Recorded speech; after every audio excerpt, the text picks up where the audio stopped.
diversité linguistique et culturelle, et que c'est dans ce sens-là que nous travaillons mieux.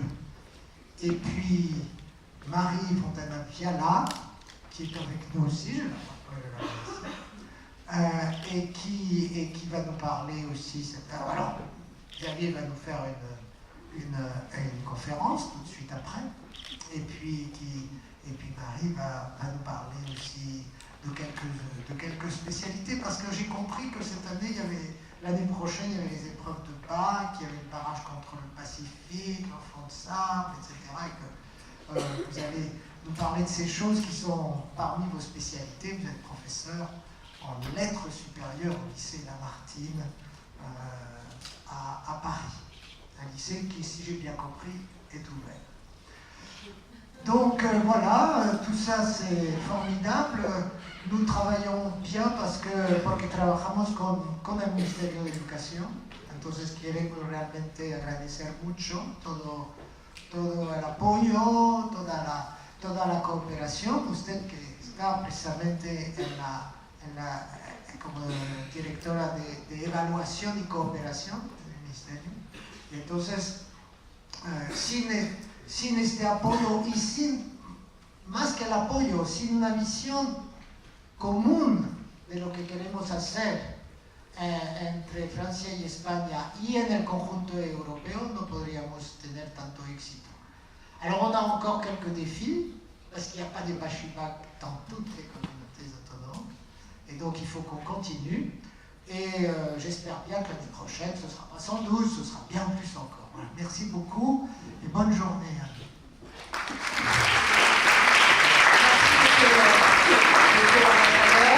J'ajoute que vous aurez cet après-midi Tahar Benjeloun aussi, vous aurez le plaisir de rencontrer Tahar Benjeloun qui vous parlera notamment de l'enfant de sable.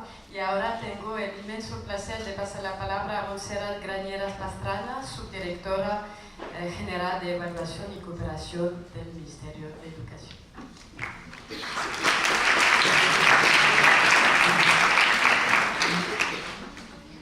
Muchas gracias, señor embajador, consejera, colegas del equipo, colegas de la embajada y sobre todo alumnos, alumnas y profesores de Batxibac. Hoy es un día alegre, es un día de celebrar y es un día casi de sumar a ese evento, a ese homenaje que queremos preparar y que estamos preparando en torno al 10º aniversario del programa Batxibac. Nuestro más sincero agradecimiento desde el Ministerio de Educación a la Embajada Francesa, al señor embajador, a las autoridades educativas de Francia por invitarnos a estar hoy aquí, realmente por la colaboración de todos estos años y por el camino recorrido.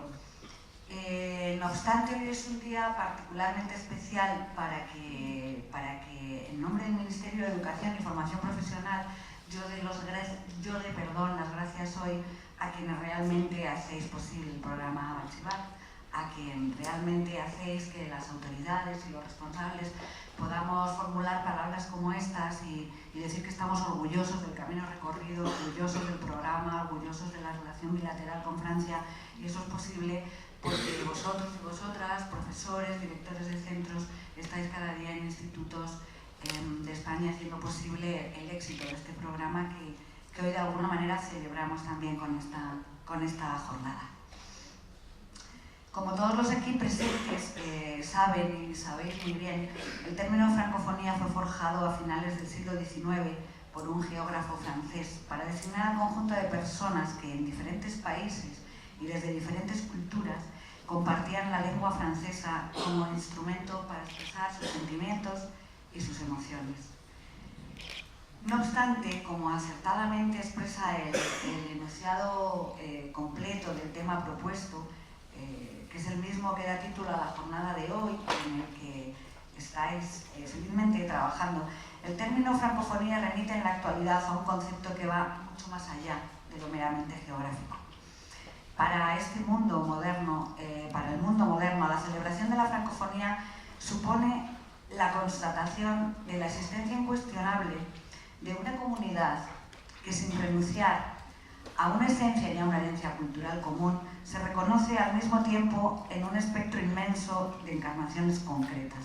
Son ellas las que conforman la realidad heterogénea y polifacética de la francofonía del siglo XXI, la cual, haciendo de esa diversidad su principal activo, se convierte en abanderada del diálogo entre las culturas y del acercamiento entre los pueblos, como bien recordaba el señor embajador. Desde este punto de vista, difícilmente podría encontrarse, en nuestra opinión, un motivo de estudio más adecuado para un programa como el que cursáis, para un programa como el Batxi Bac, cuya principal aspiración es proporcionar a nuestro alumnado una formación plurilingüe y multicultural, orientada a facilitaros el descubrimiento de nuevos horizontes, el acercamiento a otras culturas, capacitándoos de ese modo para contribuir a construir un futuro de entendimiento y cooperación dentro de una sociedad global. El ilustre escritor que nos acompaña en la jornada, que os va a acompañar esta tarde, si no recuerdo mal, por el programa, hace que la jornada de hoy resulte doblemente excepcional, desde el punto de vista más inmediato para quienes tienen que estudiar una obra. Poder escuchar directamente a su autor constituye una ocasión única para la comprensión profunda del texto. Y en ese sentido, el de hoy es un día de enorme significado para nuestro alumnado, para todos vosotros y vosotras. Pero además, si alzamos la mirada desde un enfoque un poco más amplio, el autor que nos acompaña constituye sin duda un referente de otras muchas cosas. Un referente esencial para la reflexión sobre cuestiones como la definición de la identidad, el valor de la interculturalidad y sobre el sentido moderno del que hablábamos antes de la francofonía como espacio de entendimiento entre culturas. Revisando un poco las redes estos días, he encontrado unas palabras que me voy a permitir tomar prestadas de él, porque creo que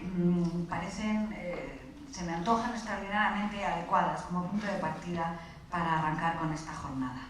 Esas palabras dicen así, no puedo pedir permiso porque no está en este momento todavía, no nos acompaña, ¿no? Pero se lo pido allá donde esté.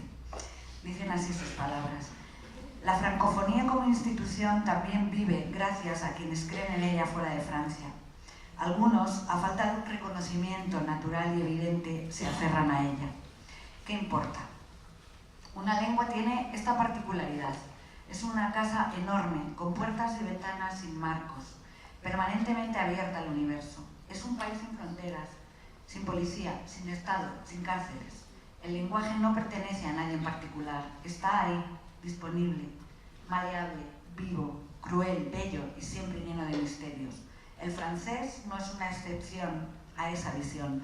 Es hablado por millones de personas que no son legalmente francesas. Es escrito, maltratado, enriquecido y fecundado por miles de creadores esparcidos por todo el mundo. Son unas hermosas palabras.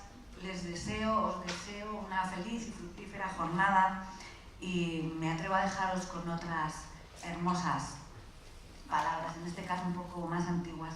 Son de Rumi, un poeta persa del siglo XIII, y me parecían también hermosas para deciros adiós y desearos lo mejor en el día de hoy.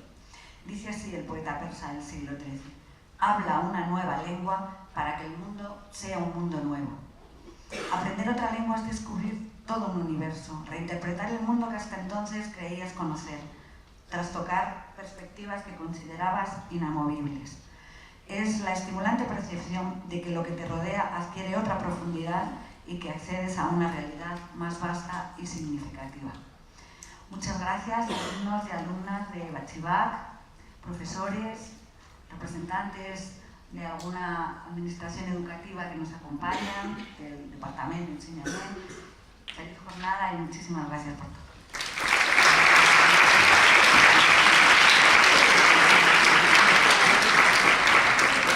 Muchísimas gracias por estas bellas palabras, ¿no?, sobre la francofonía como una energía que abre las puertas.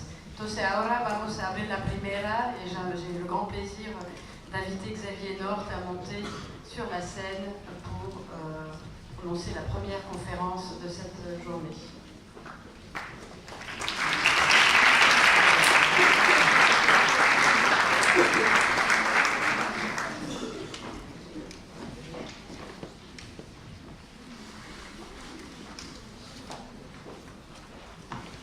Gracias, merci beaucoup. Bonjour à tous. Francophonie, c'est un mot un peu bizarre qui fait penser à symphonie, à polyphonie, mais qui peut aussi faire penser à orthophonie, qui a un côté un peu médical. Et c'est un mot qui a été inventé par un géographe au nom encore plus bizarre, Onésime Reclus, dont le patronyme n'est pas nécessairement un synonyme d'ouverture. Alors, je vous propose de l'oublier, ce mot de francophonie, de l'oublier peut-être pour mieux considérer la réalité qu'il recouvre. Vous savez sans doute que depuis peut-être un demi-siècle maintenant, le mot a deux sens qui ne sont pas sans relation l'un avec l'autre. Le mot désigne c'est la francophonie avec un grand F, si vous voulez, une coalition d'États rassemblés par des intérêts partagés autour d'une commune référence à la langue française. C'est l'ensemble des pays qui sont membres d'une organisation internationale dite de la francophonie, l'OIF. Mais le terme désigne d'abord, et c'est le mot francophonie avec un petit f si vous voulez, le terme désigne d'abord la pratique de cette langue dans le monde, c'est-à-dire le très vaste ensemble de tous ceux qui en font un usage épisodique ou fréquent, qui en ont une maîtrise suffisante en tout cas pour la parler ou la comprendre, cette langue, voire pour vivre en français, que cette langue, il l'ait reçue en héritage ou qu'il l'ait apprise comme langue étrangère. Et ça fait beaucoup de monde. Et c'est sur cette langue monde, ce monde en français, que je voudrais vous proposer quelques remarques ce matin. Alors cet ensemble, on ne le sait pas assez, il est en extension rapide, pour deux raisons principales. En raison des progrès conjugués de l'alphabétisation. On est alphabétisé de plus en plus à travers le monde, et de la démographie, c'est-à-dire de l'augmentation régulière des populations, notamment en Afrique, Maghreb compris. Et s'il est en extension rapide, c'est aussi l'héritage de l'histoire, mais aussi le choix librement consenti de peuples qui, sur tous les continents, trouvent leur avantage à continuer à la parler, cette langue. Et ça fait environ, dit-on, ce sont les statistiques diffusées par l'Organisation internationale de la francophonie, 270 millions de locuteurs, non pas enfermés comme peuvent l'être certaines langues dans un seul pays, mais répartis dans des bassins de population qui comptent au total près de 1 demi-milliard d'individus. Il y a très peu de langues dans le monde qui ont ce privilège. L'anglais, l'espagnol, bien entendu, et dans une moindre mesure le portugais. Ce sont des langues qui peuvent prétendre à une diffusion planétaire, et il n'y en a pas beaucoup. Mais oublions les chiffres un instant. Je crois qu'on peut parier sans trop de risque que le français, qui est une langue dispersée dans le monde, privilège qu'il partage encore une fois avec un très petit nombre d'autres idiomes, restera au XXIe siècle l'une des 3 ou 4 grandes langues de diffusion internationale, de communication ou de création.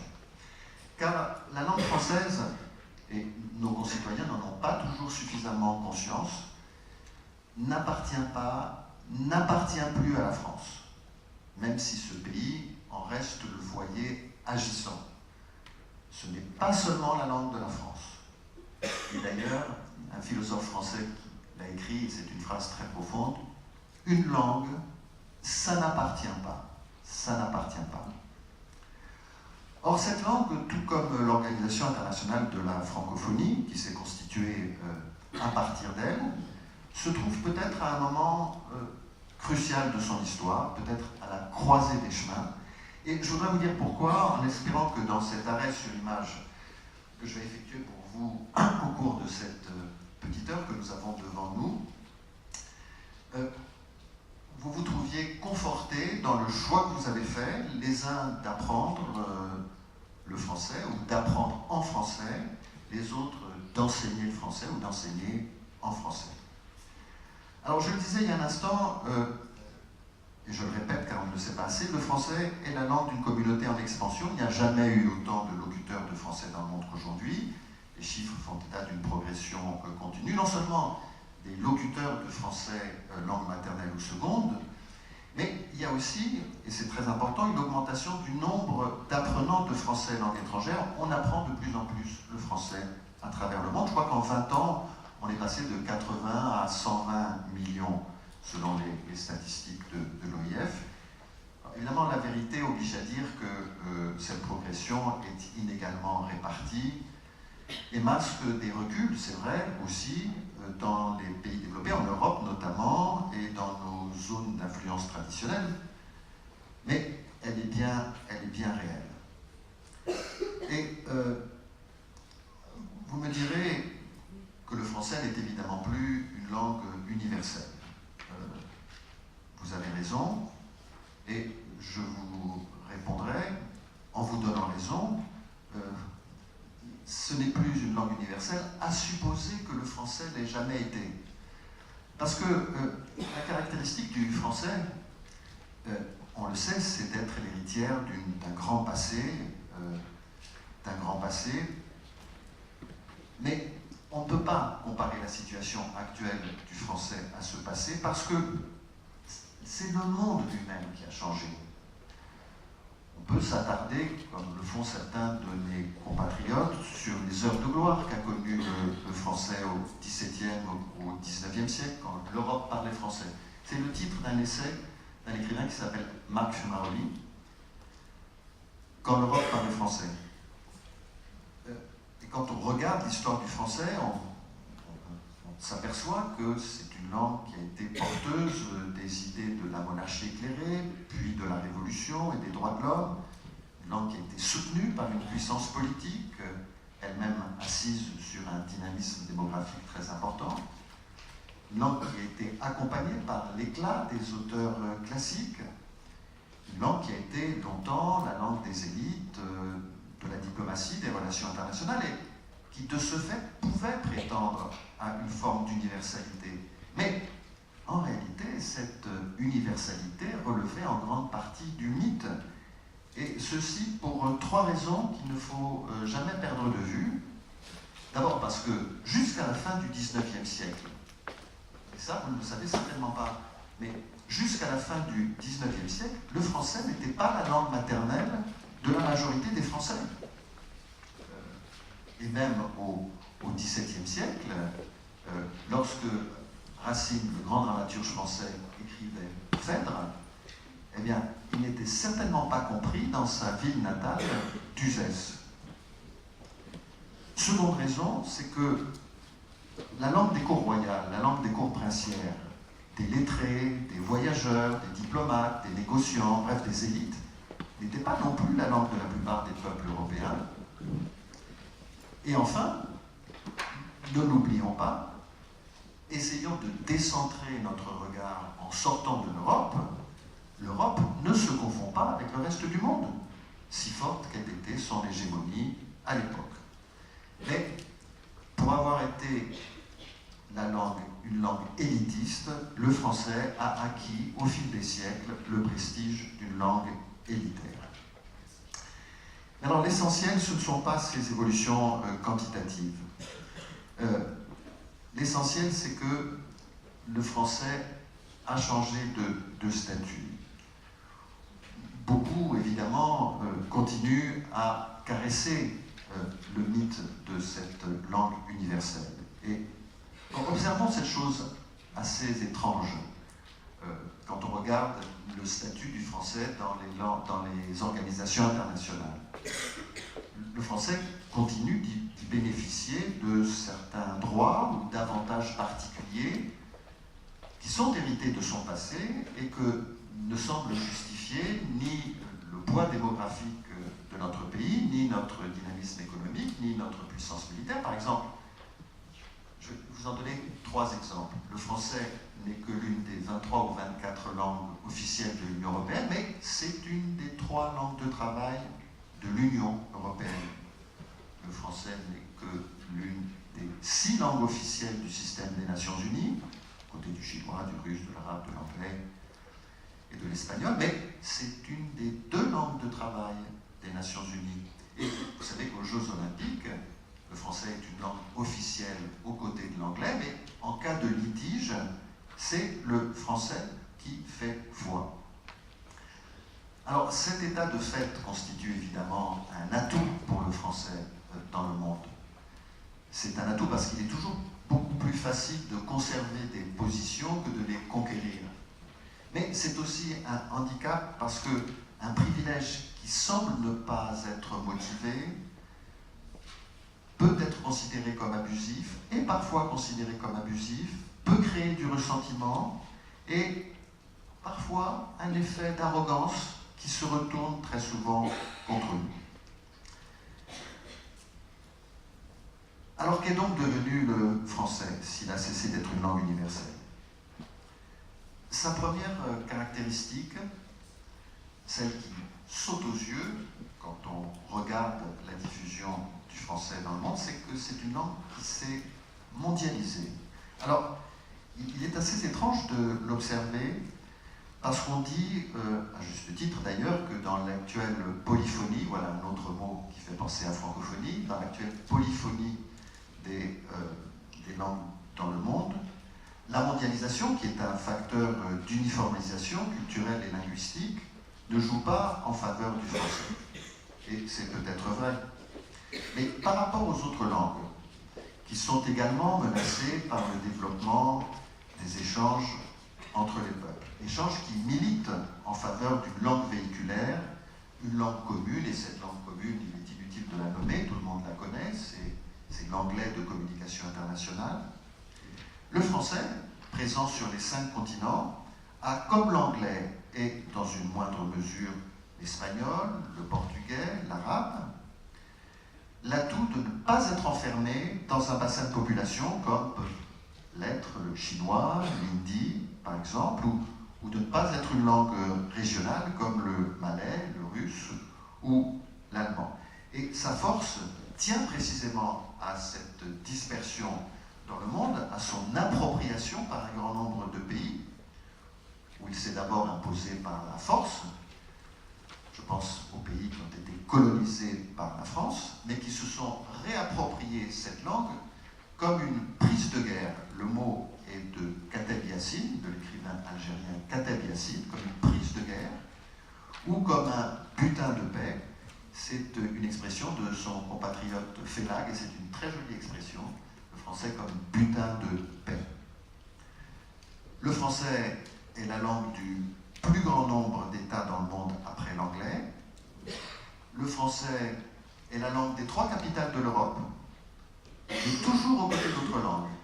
Les 3 capitales de l'Europe, Bruxelles, Strasbourg, Luxembourg, sont des capitales francophones.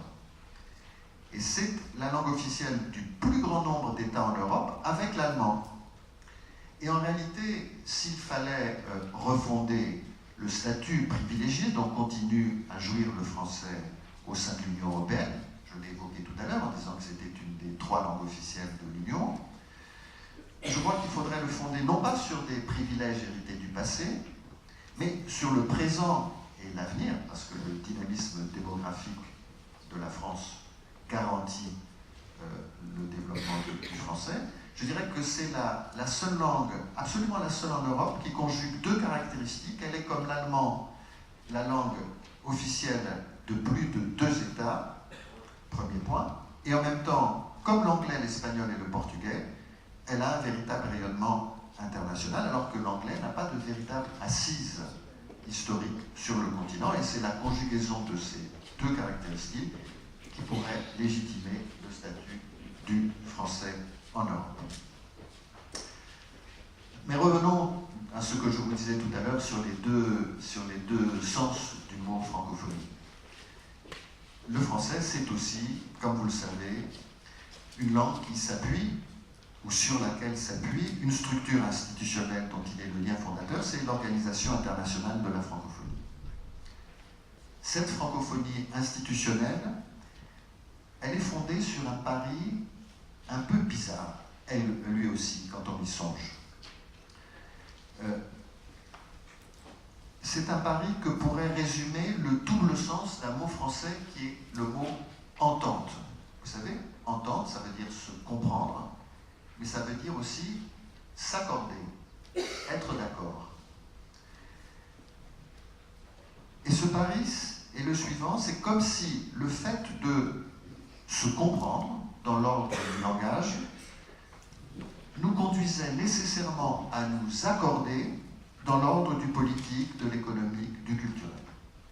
La francophonie institutionnelle est fondée sur ce pari. Mais en réalité, ça n'est qu'un pari. Parce que le fait de parler la même langue n'a jamais empêché dans l'histoire de s'entretuer, comme le montrent les guerres civiles. Et le fait de ne pas parler la même langue n'a jamais empêché de parvenir à des accords, sans quoi les relations internationales ne seraient pas possibles. Et pourtant, la francophonie est bien fondée sur ce pari. Et ce qui le prouve, c'est qu'il ne se passe pas une année, ou peu s'en faut, sans qu'un nouvel État ne souhaite être admis parmi la communauté des États, des pays qui sont membres de l'Organisation internationale de la francophonie. Comme si cette enceinte constituait un forum de discussion incomparable sur des questions aussi différentes que l'organisation des hommes dans la cité, c'est-à-dire la démocratie, ou bien la production des richesses, c'est-à-dire le développement durable, ou bien encore la promotion des valeurs, c'est-à-dire le droit, la paix dans le monde. Un forum de discussion incomparable. Et le danger qui guette la francophonie, ce n'est pas la désaffection, du moins hors de France, c'est peut-être en fait l'excès de séduction, parce que en réalité, plus sont élevés, plus il y a d'États qui entrent dans cette organisation et qui n'ont pas toujours le français pour langue officielle et parfois pas du tout le français comme langue d'usage, eh bien il y a un risque de dilution, comme si on faisait l'impasse sur la référence à une langue commune. Toujours est-il que cette francophonie institutionnelle est pour la France un formidable levier démultiplicateur. Parce que quand vous y réfléchissez une seconde, la France c'est un petit pays, c'est quoi? C'est 1% de la population mondiale, 65 millions d'habitants sur, je schématise un peu, 1% de la population mondiale sur 7 milliards d'hommes. Mais on compte aujourd'hui à peu près 2 fois plus de francophones qui ont le français pour langue maternelle ou qui en font un usage fréquent, disons 120 millions, donc le rapport est de 1 à 2. Mais vous avez 4 fois plus de locuteurs de français, je vous citais ce chiffre tout à l'heure, 270 millions, et si vous leur ajoutez les francophones qui n'ont pas forcément le français comme langue maternelle et qui n'en font pas un usage habituel, mais qui peuvent l'utiliser, alors là, le rapport est de 1 à 4. Et comme tous ces locuteurs sont dispersés, je l'ai dit, dans des bassins de population qui font 500 millions d'habitants, peut-être un demi-milliard d'hommes, et même plus, la francophonie rassemble le tiers des pays représentés à l'ONU. Et donc, réfléchissons un instant. 1% de la population mondiale, grâce à la dispersion de sa langue, coalise autour d'elle un pays sur 3. Qui dit mieux sur le plan international? Et reconnaissez qu'il est irrésistible pour un président de la République française de se faire accompagner, alors qu'en réalité il ne représente que 1% de la population, par 80 chefs d'État ou de gouvernement, ce qui est le cas quand il participe au sommet de la francophonie. Il vient d'y avoir un sommet de la francophonie en Arménie, à Erevan, Arménie qui n'est pas un pays dont le français est la langue d'usage, et le président de la République française était accompagné ou entouré des représentants d'un pays représenté à l'ONU sur 3. Donc vous voyez, c'est un formidable effet des multiplicateurs. Mais le point essentiel n'est pas celui-là. Le point essentiel, c'est que partout où le français est parlé, il est toujours parlé avec d'autres langues, en situation de contiguïté avec d'autres langues. Avec l'anglais, au Canada-Québec, avec l'arabe, au Maghreb, au Proche-Orient, avec les centaines de langues africaines en Afrique subsaharienne. Et donc l'espace francophone est un espace pluriel parce que le français est naturellement confronté au pluralisme linguistique. Confronté au pluralisme linguistique, il est d'ailleurs, et ça on ne le sait pas assez, en France même. On a tendance à l'oublier parce que nous avons une vision qui peut être excessivement centralisatrice des choses. Il est confronté à la pluralité linguistique en France même parce qu'il existe des langues régionales dans notre pays, parce qu'il y a des langues portées par les flux migratoires qui continuent à être parlées, et qui le sont d'ailleurs de plus en plus. Et vous savez quelle est la première langue de France, au sens qu'on peut donner à ce concept à la délégation générale à la langue française et aux langues de France, dont l'ambassadeur vous disait tout à l'heure que j'avais exercé cette fonction. Eh bien, après le français, la langue la plus parlée en France, c'est évidemment l'arabe dialectal, entre 3 et 4 millions de locuteurs. Deuxième langue la plus parlée en France après l'arabe, peut-être le berbère. Et une troisième famille de langues, les créoles. Vous avez quelques 200 000 locuteurs de créole dans la région parisienne, 800 000 locuteurs de créole à La Réunion. Bref, quand vous faites des comparaisons en nombre de locuteurs, vous avez en France plus de locuteurs d'arabe dialectal que de locuteurs de toutes les langues régionales réunies. Mais ça, on ne le sait pas. On ne le sait pas. Mais c'est le signe que le français est confronté au pluralisme linguistique. Et vous savez que dans le monde arabe, au Maghreb, où on parle le français comme langue seconde, au Maroc, en Algérie, en Tunisie, le français coexiste avec l'arabe dans une forme de symbiose tout à fait fascinante du point de vue linguistique. Au Maroc, par exemple, on parle marocain, mais on parle souvent, dans la vie courante, un arabe qui est tramé de mots français, avec des mots français. Et souvent, quand vous tendez l'oreille, vous apercevez que quelqu'un parle arabe et d'un seul coup bascule vers le français. Vous l'observez aussi quand vous êtes dans le métro à Paris, où vous entendez des Français, citoyens français, qui parlent un peu d'arabe et qui basculent vers le français, ou l'inverse. C'est un phénomène qu'on appelle l'alternance codique, code switching. Et c'est un phénomène de plus en plus courant et qui montre bien à quel point le français coexiste avec d'autres langues. Vous savez qu'on s'interroge volontiers sur le rayonnement d'une langue. Qu'est-ce qu'une langue qui rayonne? Qu'est-ce que ça veut dire quand on dit qu'une langue rayonne? Eh bien, on pourrait proposer un indicateur du rayonnement d'une langue. Et l'indicateur le plus parlant serait peut-être le nombre de langues avec lesquelles une langue est en rapport. Et ce qui montre que le français rayonne, c'est qu'il est confronté à un très grand nombre de langues. Et le français, comme vous le savez, comme vous en faites peut-être parfois l'expérience à vos dépens, c'est une langue qui est très contraignante, c'est une langue qui est très codée. Je crois que tout le monde connaît la boutade. Quand un étranger s'efforce de parler allemand en Allemagne, quand un étranger parle l'allemand en Allemagne, son interlocuteur le remercie et le félicite.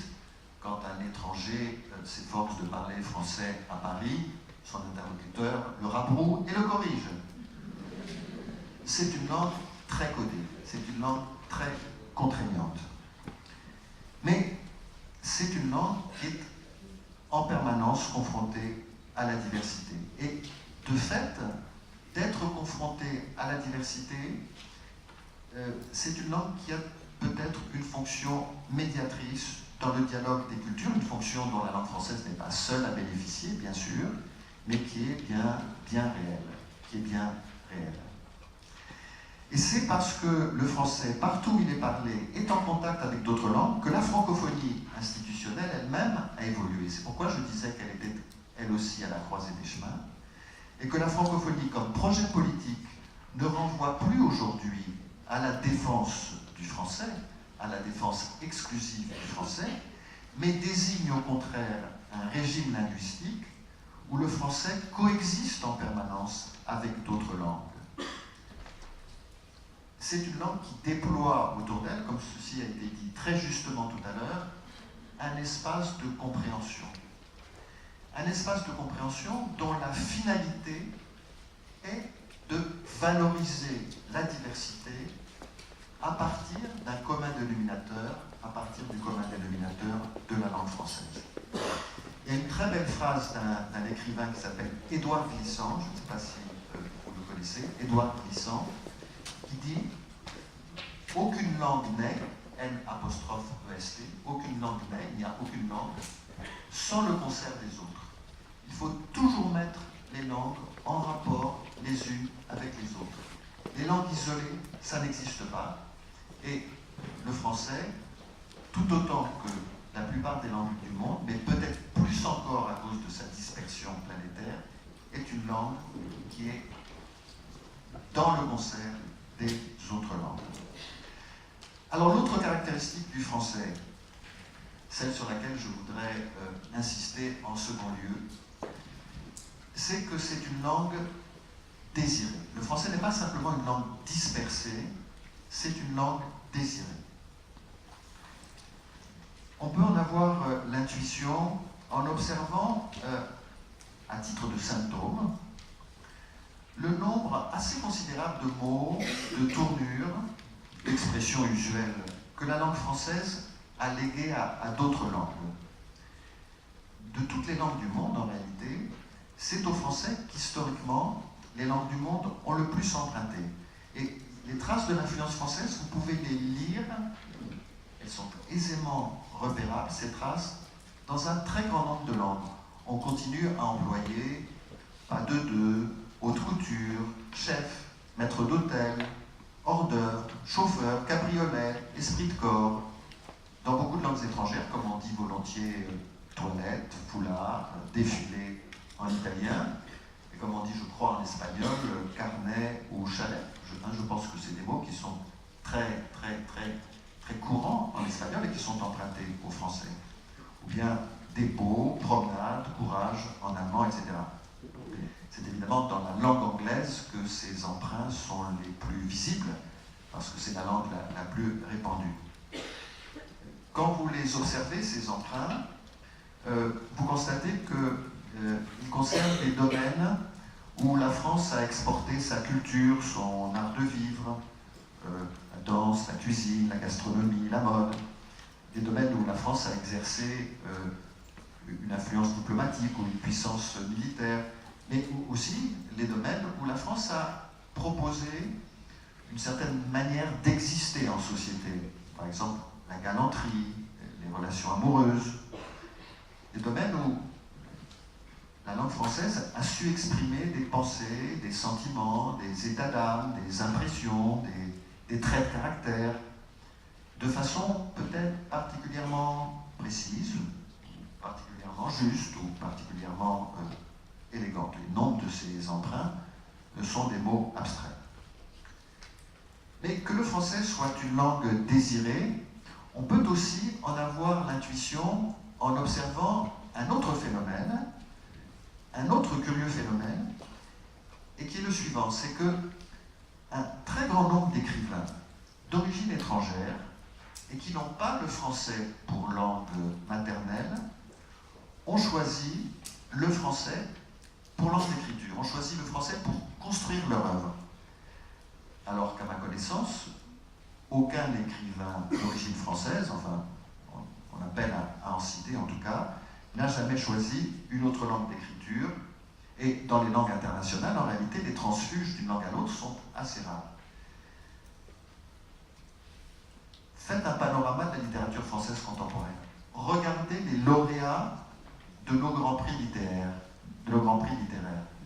Attic Raimi, d'origine afghane, Jonathan Little, américain d'origine, mais pensez aussi à la bulgare Julia Kristeva, au russe Andrei Makin, à l'hispanophone Jorge Semprún, qui a construit une grande partie de son œuvre en français, au grec Vassilis Alexakis, à Hector Bianchotti, à Brynäs Wit, à Pia Petersen, à Agatha Christophe, au japonais Akira Mitsubayashi. Enfin, on pourrait allonger la liste. Et je ne parle pas des écrivains issus des espaces francophones évoqués tout à l'heure. Par exemple, Tahar Ben Jelloun, que vous rencontrerez cet après-midi, et dont le français ne peut pas être considéré par lui comme une langue étrangère, c'est une langue seconde, même s'il a construit son œuvre en français. Non, je pense à des écrivains qui ne sont pas du tout issus de pays francophones et qui pourtant ont choisi de construire leur œuvre en français. C'est donc que le français a la possibilité d'exprimer, et on l'a choisi pour cette raison, des choses que peut-être on n'exprimerait pas dans sa langue d'origine. Il y a donc là un phénomène assez étrange et qui mérite qu'on s'y arrête un instant parce qu'il illustre la demande extrêmement forte qui s'exprime à l'égard de la culture et de la langue française. Alors cette demande n'est pas nécessairement indexée sur la sympathie qui peut s'exprimer ou non pour la France. Elle est d'un autre ordre. Elle est d'un autre ordre parce qu'elle relève d'une demande qui est très, qui est très liée à une image. La France étant peut-être le seul pays, par rapport à ses concurrents ou ses partenaires, dont l'image soit à ce point déterminée par la langue et la culture.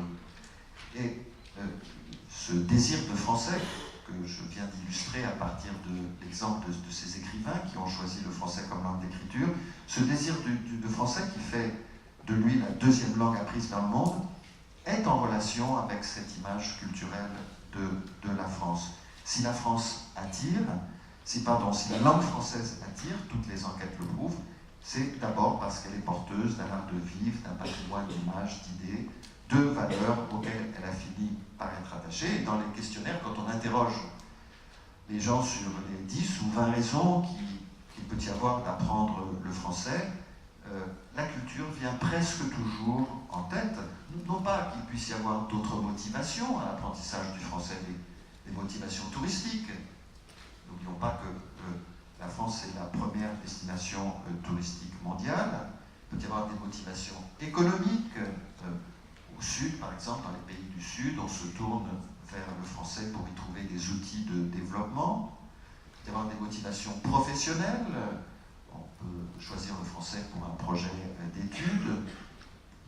Des motivations idéologiques, enfin, qui ne sont d'ailleurs pas sans rapport avec les motivations culturelles, parce que le français apparaît le plus souvent comme porteur d'un modèle de diversité culturelle, justement, peut-être à cause de cette situation de contiguïté avec un grand nombre de langues, un modèle de diversité culturelle qui est alternatif au modèle anglo-saxon dominant.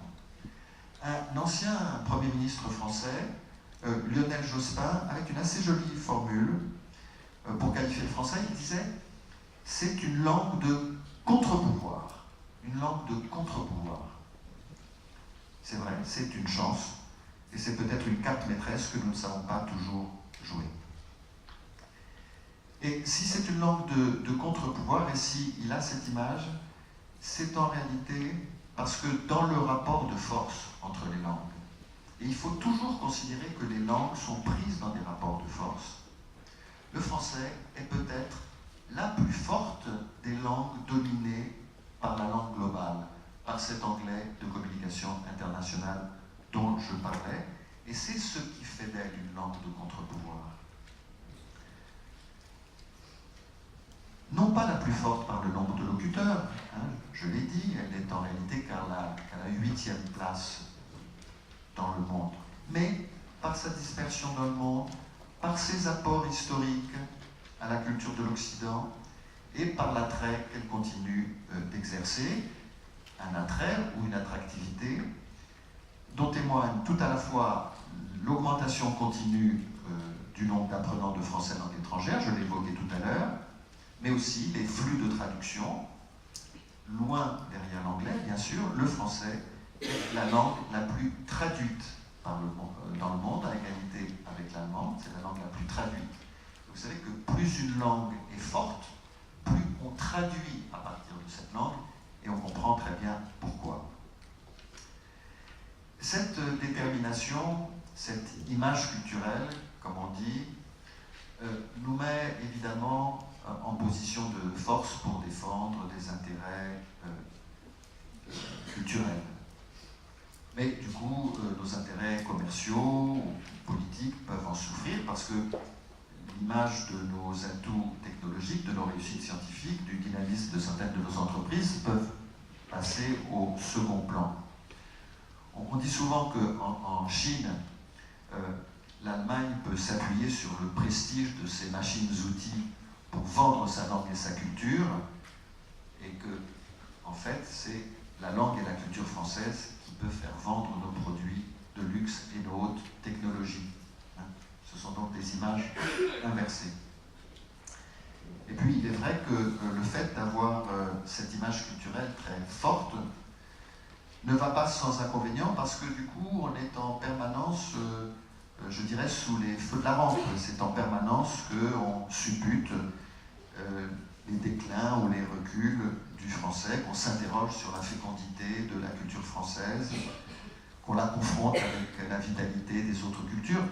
C'est assez amusant à voir. Vous savez, il y a un magazine, vous le connaissez sans doute, qui est Time Magazine, un magazine américain, et qui à peu près tous les 5 ans ou tous les 8 ans consacre un grand article au déclin irrémédiable de la culture française, de la langue et de la culture française. Depuis à peu près 40 ans, vous avez régulièrement « Ah, ça y est, c'est fini, Sartre est mort, Camus est mort, il n'y a plus personne, il n'y a plus d'écrivain français. » Puis 10 ans après, « Ah, tiens, c'est bizarre, Roland Barthes est mort, Michel Foucault est mort, c'est terminé, il n'y a plus de grands écrivains français. » Une langue dont on déplore la mort tous les 10 ans ou tous les 15 ans, c'est probablement une langue et une culture qui est encore très, très, très, très vivante. C'est peut-être le phénix qui renaît de ses cendres, souhaitons-le en tout cas. En tout cas, c'est une langue très vivante, et ce qui le montre, c'est qu'il y a une très forte demande de français en Asie, en Amérique latine, en Afrique anglophone,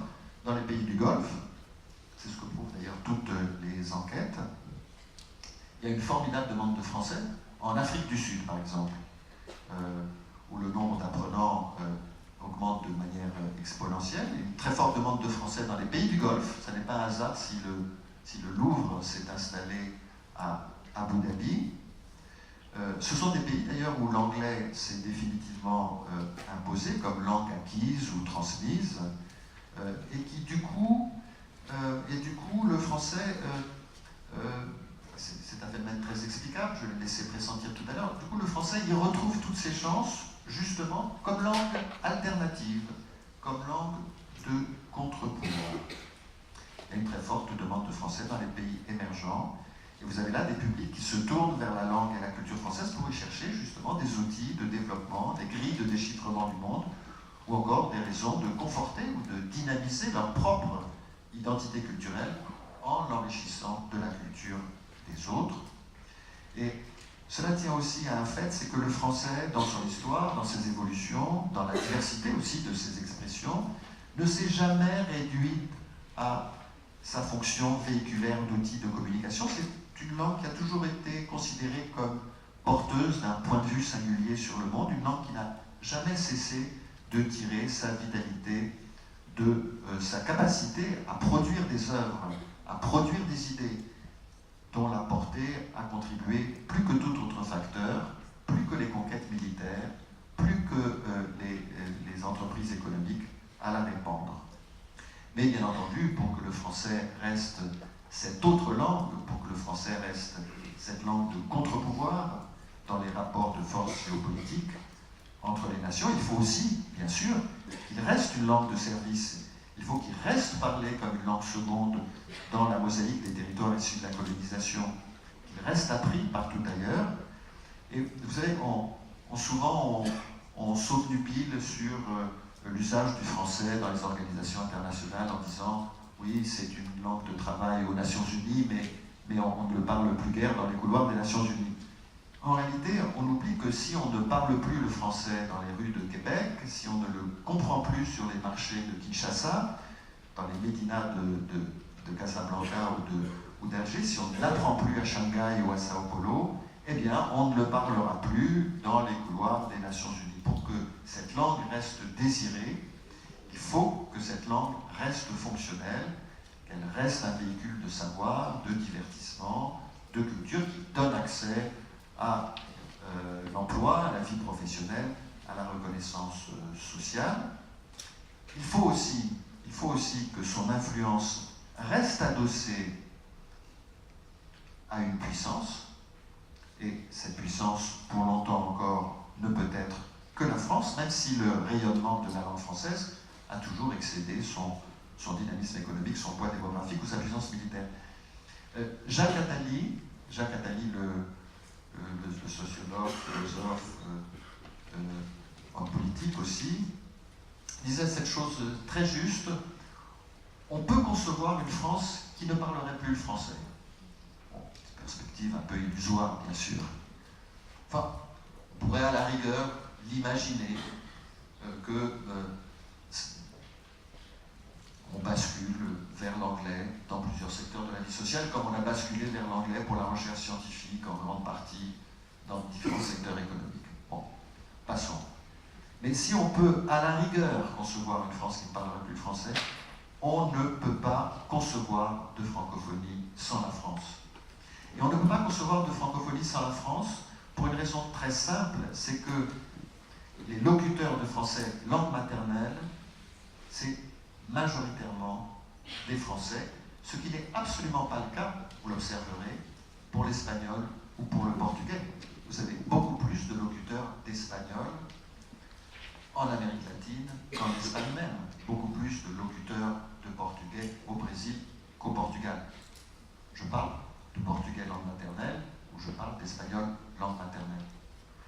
Les locuteurs de français langue maternelle, ils restent majoritairement en France et dans la périphérie immédiate de la France, c'est-à-dire la Belgique et la Suisse, et ils ne sont pas très nombreux, ils sont peut-être au total 80 ou 90 millions, et c'est la raison pour laquelle la France continue de peser d'un très grand poids dans cet univers francophone, mais dans un univers francophone qui a cette caractéristique, c'est que le français y est parlé un peu partout, sur les 5 continents, et comme langue seconde.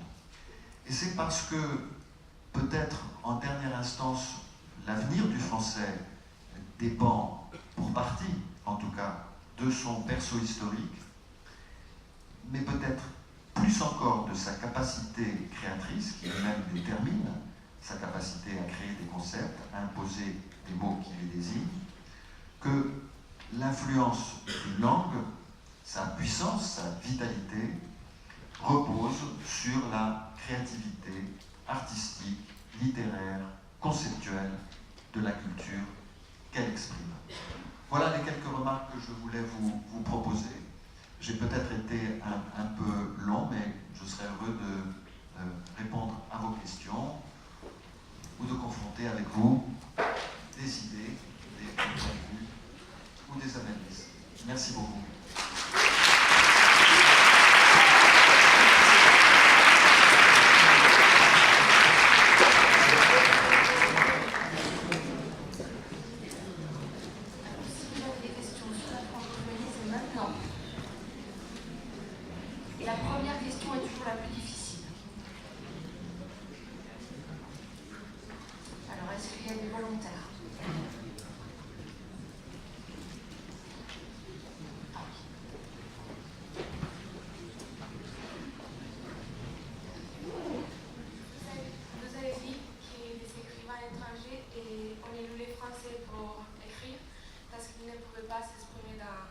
Sa langue maternelle, mais vous ne croyez pas que c'est plutôt une façon de coloniser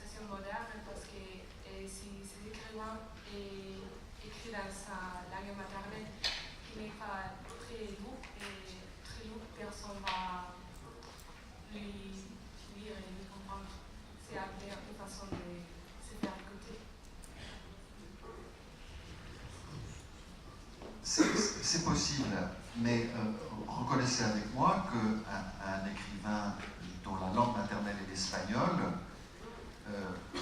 aurait sans doute la possibilité d'être lu par beaucoup plus de gens s'il continue à écrire en espagnol qu'en français, puisqu'il y a globalement plus de locuteurs d'espagnol que de français. Qu'un Américain, je pense à Jonathan Little, aurait beaucoup plus de chances de toucher un public très large en anglais s'il avait écrit son livre en anglais qu'en français, puisqu'il y a beaucoup plus de gens qui parlent l'anglais à travers le monde. Donc ce n'est pas pour cette raison. Et en réalité, quand on interroge ces écrivains sur les raisons qui ont pu les conduire à choisir le français pour langue d'écriture, leurs motivations sont très différentes. Il y a un écrivain qui a dit, c'est bien une chose assez curieuse, parce que pour nous Français, on n'en a pas toujours conscience. Le Français, disait-il, je crois que c'est Akira Mitsubayashi qui a dit ça, donc un japonais. Il disait, le français c'est une langue difficile. C'est une langue difficile parce que c'est une langue très codée par sa morphologie, sa syntaxe. C'est une langue très contraignante. Mais une fois qu'on entre dedans, eh bien, il suffit de se laisser porter. C'est très confortable, c'est délicieux même, de se laisser porter par cette langue tellement forte, tellement contraignante. Curieux. On a plutôt tendance à dire on aimerait mieux une langue souple, une langue qu'on peut maltraiter un peu. Eh bien non. Ce côté très contraignant semble être au contraire un atout. D'autres vous disent c'est une manière de se glisser dans une langue qui a un très grand passé littéraire. Construire son œuvre en français, c'est parler avec Victor Hugo. Voilà.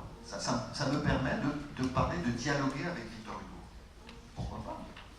Donc vous voyez, les motivations peuvent être très différentes. Mais je ne crois pas que ce soit l'idée qu'on va parler avec un plus grand nombre de gens, qu'on va toucher un plus grand nombre de lecteurs. Non, je ne pense pas. Merci pour cette question.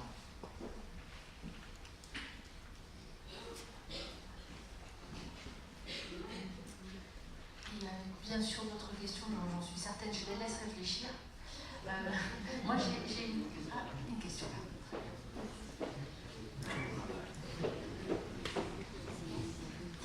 Merci.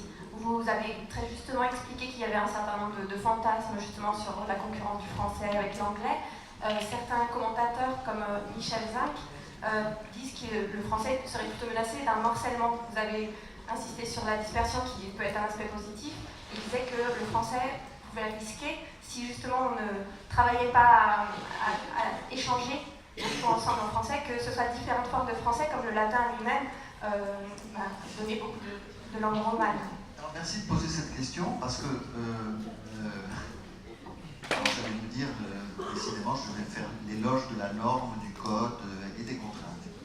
Mais l'autre jour je parlais à un journaliste québécois qui soutenait la thèse suivante. Il disait à échéance d'un siècle, l'anglais va disparaître. Parce que c'est une langue très très souple et on voit déjà plusieurs variétés d'anglais à travers le monde. Vous avez le hongkongish, qui est l'anglais parlé à Hong Kong, vous avez l'anglais parlé en Inde. Et on a un petit peu le sentiment que cette langue est en train de se diversifier, un peu comme le latin, c'est diversifié entre plusieurs langues romanes. Et il disait la chose suivante, eh bien ça n'arrivera pas au français. Précisément parce que le français est tellement codé, tellement contraignant, il va rester crispé sur ces normes et qu'on continuera à parler français, peut-être par très peu de gens, mais on continuera à parler français dans un siècle ou deux. Bon, c'est une boutade et je vous la livre pour ce qu'elle vaut, parce qu'en réalité, le français évolue. Comme toutes les langues du monde, le français évolue. Ce n'est pas une langue figée. C'est une langue en évolution permanente. Son histoire le prouve, puisque c'est une langue qui n'a cessé d'emprunter aux langues du monde. Je disais tout à l'heure que les langues du monde ont beaucoup emprunté au français, ce qui est vrai. Et que c'est peut-être la langue à laquelle on a le plus emprunté, presque presque à égalité avec l'anglais. Et la troisième langue à laquelle on a le plus emprunté, vous savez quelle est cette langue? C'est le latin. Parce qu'il y a des mots latins dans presque toutes les grandes langues, en tout cas les langues de communication internationale. Mais le français lui-même a beaucoup emprunté aux autres langues. Il a emprunté à l'arabe, beaucoup, jusqu'au XIIe, XIIIe siècle. Il a emprunté un nombre considérable de mots à l'italien au XVe, XVIe siècle. Des milliers de mots italiens se sont installés dans la langue française. Beaucoup en sont repartis un siècle après, mais enfin beaucoup sont restés aussi. Beaucoup emprunté à l'allemand. Bref, c'est une langue métisse, c'est une langue mélangée. Comme toutes les langues d'ailleurs, comme toutes les langues. Une langue qui n'emprunterait pas aux autres langues, une langue qui serait enfermée sur elle-même, dépérirait bientôt. Hein, et c'est ce qui se produit. Donc c'est une langue qui évolue, c'est une langue métissée, elle évolue parce qu'elle est métissée, n'est-ce pas? Et d'être parlée dans d'autres espaces géolinguistiques, eh bien, par emprunt, par contagion, y compris par contagion phonétique, elle tend à se diversifier, cette langue, et il est peu probable en effet qu'elle reste exactement la même que celle que nous parlons aujourd'hui dans un siècle.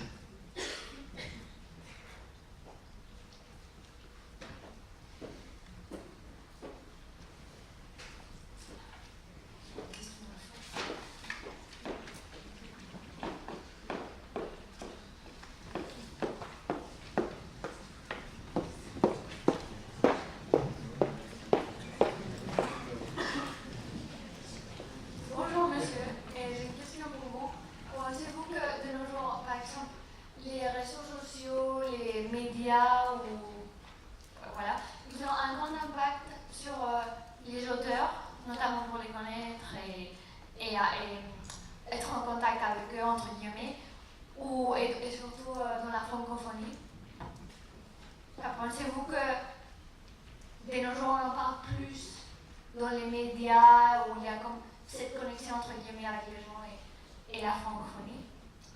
Oui, c'est une observation très, très juste, parce que quand on observe le développement des réseaux numériques, en réalité, se constituent de nouveaux ensembles géolinguistiques. Et les réseaux sociaux, comme le numérique, ont pour effet de déterritorialiser la langue française, de la déterritorialiser. Je ne sais pas si vous comprenez le terme, c'est-à-dire de la déraciner en quelque sorte des territoires où elle était jusqu'ici implantée, cette langue. Se constituent en effet des communautés d'internautes sur les réseaux qui dialoguent entre eux, des internautes qui dialoguent entre eux, et on voit se dessiner des communautés déterritorialisées qui sont rassemblées par une même langue plus que par le fait d'habiter un même territoire. N'est-ce pas? Comme on voit d'ailleurs des communautés géolinguistiques qui sont de plus en plus dispersées. Vous avez des latino-américains à Miami ou à San Francisco ou à Los Angeles. Vous avez des Chinois à Lima, au Pérou. C'est un des effets de la mondialisation. Mais la mondialisation, conjuguée au numérique, a cet effet de déterritorialiser les langues. Et la langue française n'échappe pas à ce phénomène.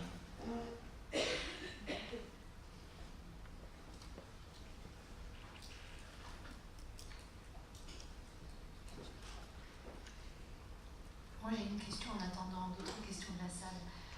En terminant ton exposé, enfin ton intervention, tu as dit que la langue française était aussi nourrie par le dynamisme culturel et ce qu'elle avait à dire au monde. Aujourd'hui, le français est porté en grande partie par le dynamisme démographique africain. Et est-ce que notre langue est portée par un dynamisme culturel et des idées? Et si oui, comment peut-on caractériser ces cette culture et ces idées, et d'où viennent-elles? Que disent-elles? Alors là, il faudrait toute une conférence pour répondre à cette question. Bon, sur cette observation initiale, ce qui porte une langue, c'est peut-être le dynamisme conceptuel que cette langue traduit.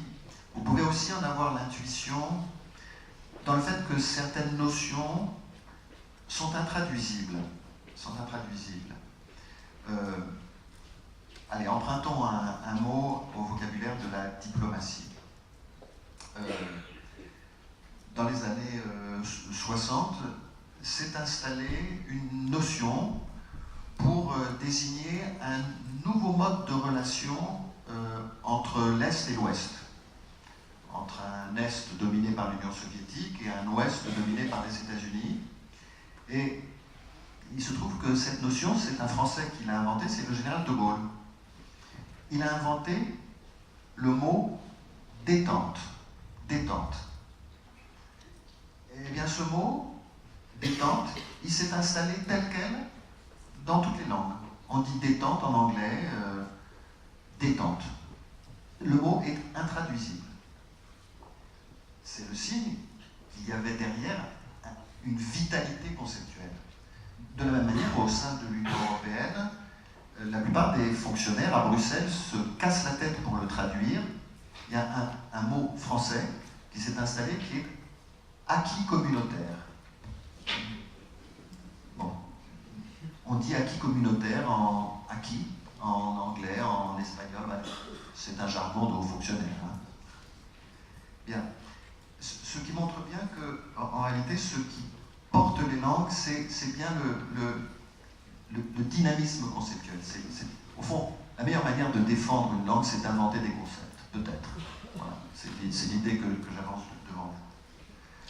Alors, ceci pour dire qu'en effet, ce qui porte les langues, c'est l'invention, c'est l'imagination, c'est la culture, c'est ce qu'on a de singulier à dire au monde. Alors qu'avons-nous, nous, aujourd'hui, francophones, à dire au monde? Bon. Encore une fois, il faudrait toute une conférence pour y répondre, et c'est un défi que tu me poses là, Manuela. Je crois, et notre amie, la directrice du ministère espagnol l'a laissé entendre tout à l'heure dans sa très belle intervention, c'est peut-être une certaine idée de la diversité. Peut-être l'idée que, au fond,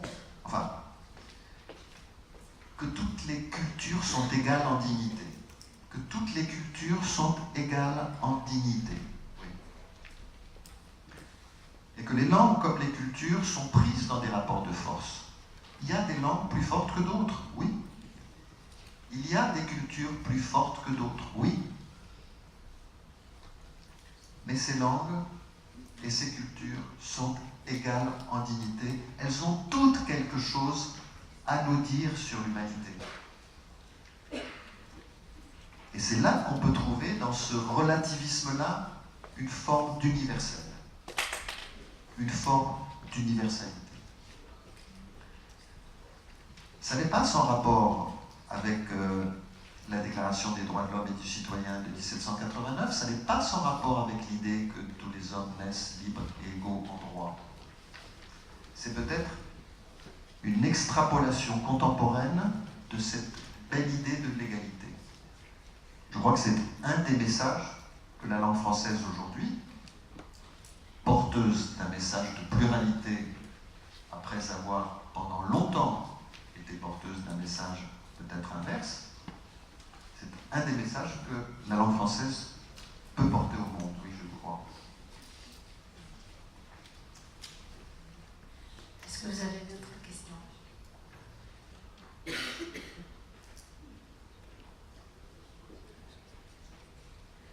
Alors, une petite dernière, parce que je suis très curieuse. Concernant notamment le dialogue entre la langue française et les langues africaines et la culture africaine.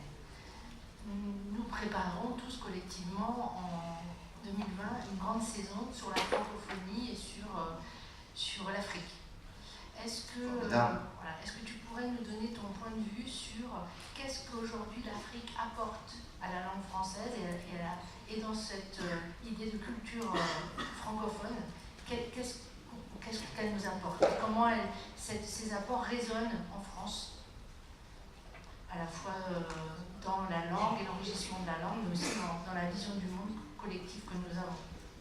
Comme on est toujours un peu victime de ces stéréotypes, je dirais que l'Afrique nous apporte sa vitalité, son énergie.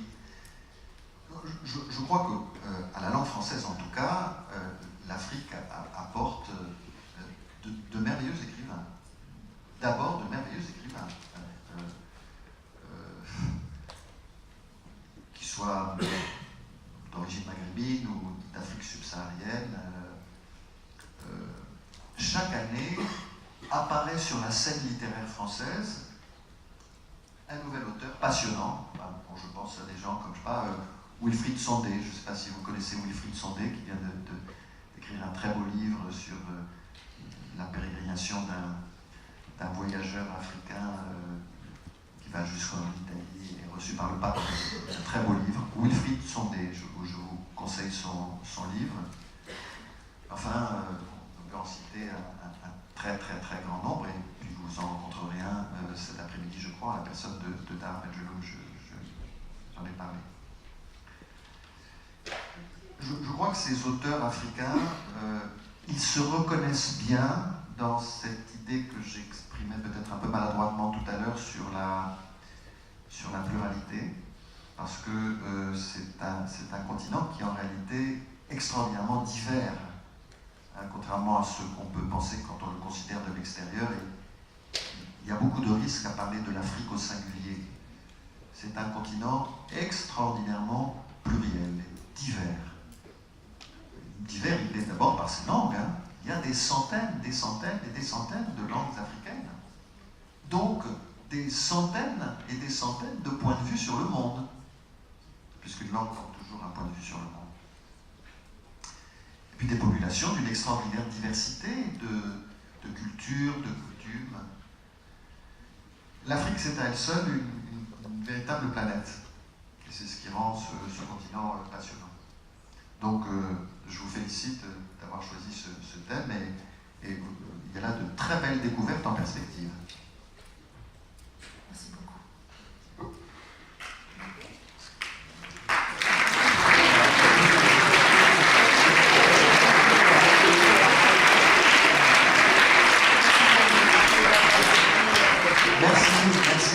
Merci à tous, merci à toutes et à tous pour votre écoute, et bravo et merci d'avoir choisi le français.